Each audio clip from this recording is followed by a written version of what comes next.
আসসালামু আলাইকুম প্রিয় দর্শক, ভ্রমণ বিলাসী পেজ এবং ইউটিউব চ্যানেল থেকে আপনাদের সবাইকে জানাই স্বাগতম। আজকে আমি আপনাদেরকে দেখাবো বাগেরহাটের সাইনবোর্ড বাজার। এটি একটি অত্যন্ত সুন্দর একটি বাজার, যেটা আজকে আপনাদেরকে আমি ঘুরে দেখাবো। তো চলেন আমরা দেখে আসি এই সাইনবোর্ড বাজারটা।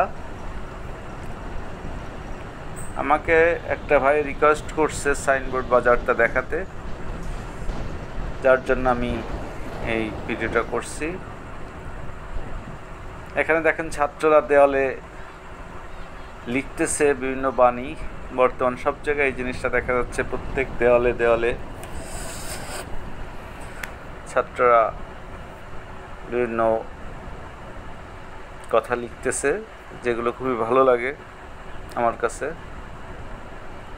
যাই হোক, আমি বাগেরহাটে এই অঞ্চলে আসা হয়নি, সাইনবোর্ড পর্যন্ত এসেছিলাম আগে, অনেক আগে, যখন আমি পিটিআই করছি সেই সময়। আর আজকে দ্বিতীয়বার এই সাইনবোর্ড যাচ্ছি। এটা বাগেরহাট জেলার পূর্ব পাশে বলা যায়।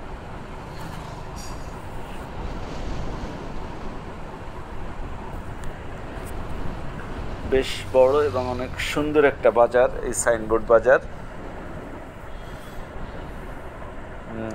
এবং আধুনিক একটা বাজার। এখানে এই সাইনবোর্ড বাজারটা অনেক সুন্দর। এখানে 4টি রাস্তা মিলিত হয়েছে। একটা অর্থাৎ বাম পাশে গেছে আপনার কচুয়া, ডান পাশে মোড়লগঞ্জ, আর সোজা গেছে পিরোজপুর। আর এই পাশ থেকে বাগেরহাট থেকে রাস্তাটা মিলিত হয়েছে। তো এই সোজা এদিকে গেছে হচ্ছে আপনার পিরোজপুর কুয়াকাটা হয়ে এদিকে গেছে। তা আমরা ওদিকে যাব না, আমি মূলত আজকে যাব আমি কচুয়া। তা চিন্তা করলাম যে সাইনবোর্ডের একটা ভিডিও করি, যেহেতু একবার অনুরোধ করছে। এইটা হচ্ছে মোড়লগঞ্জের দিক থেকে এই রাস্তাটা সাইনবোর্ডের দিকে গেছে। এই রাস্তাতে সোজা গেলে আপনার যে যাওয়া যাবে কচুয়া। আমি কচুয়ায় যাব, তা চিন্তা করলাম সাইনবোর্ডের একটা ভিডিও করি, যেহেতু একবার রিকোয়েস্ট করছে। চিন্তা করলাম যে সাইনবোর্ডের একটা ভিডিও করে দিয়ে যাই। বেশ সুন্দর এবং বড় একটা বাজার।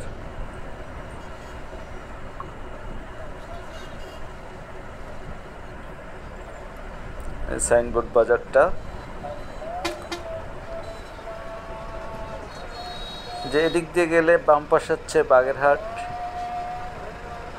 এই যে গোল চত্বর, এটা সাইনবোর্ড গোল চত্বর। এই বাম পাশে হচ্ছে বাগেরহাট গেছে, অর্থাৎ আমি মোড়লগঞ্জের দিক থেকে ঢুকছি। আর ডান পাশে চলে গেছে পিরোজপুর কুয়াকাটা, আর সোজা গেছে কচুয়া।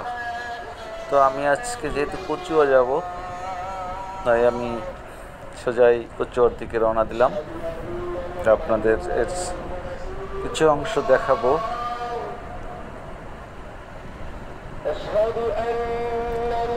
কচুয়া বাজারটা আসলে বেশ বড়, সরি এই সাইনবোর্ড বাজারটা, এবং বেশ আধুনিক।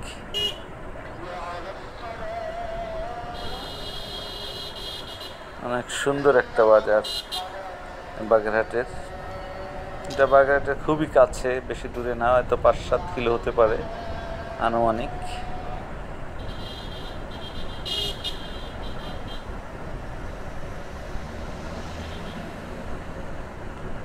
সোজা এখান থেকে কচুয়া 5-7 কিলো হবে হয়তো বা।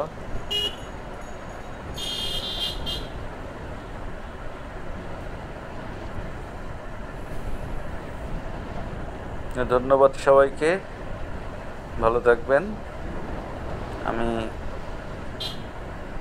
এই পর্যন্ত আজকের ভিডিও। এর পরবর্তী ভিডিওতে আমি কচুয়া উপজেলা দেখাবো ইনশাল্লাহ।